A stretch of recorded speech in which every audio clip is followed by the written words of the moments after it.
Book Rack Unlikely by Sirena Song. I gave this book 3.5 stars. This is a Why Choose, Omegaverse, Found Family, Hurt, Comfort, Male Omega, Beta, FMC, romance.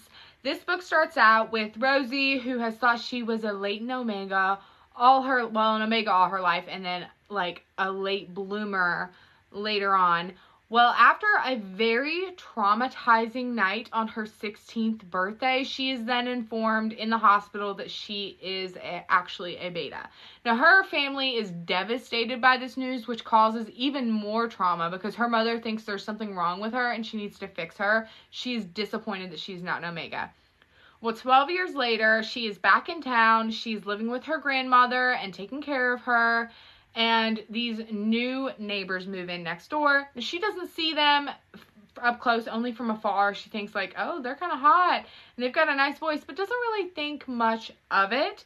That is until one morning they decide to bring out the power tools super early, and she's like, oh, hell no. And she gets up to storm over there, and she has her worst nightmare come to life.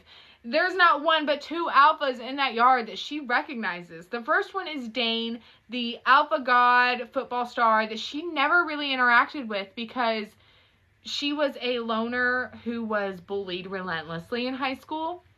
And so they weren't in the same circles and didn't really interact, but she always had a giant crush on him. And he's like one of the reasons she really enjoyed football. That and her grandfather was the coach.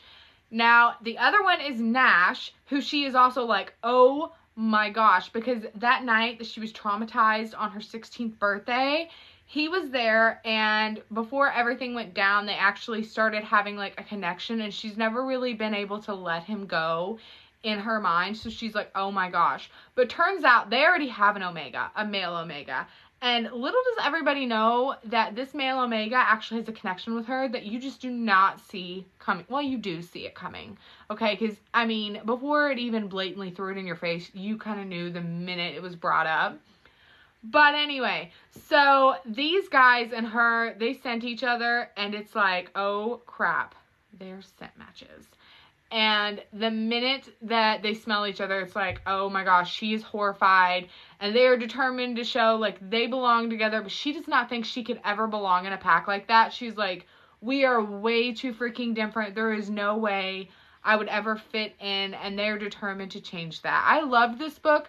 Do wish, like I say half the time, that the epilogue was just a little bit longer because I'm an absolute hoe for a good epilogue. But anyway, if this sounds the kind of thing, you should check it out.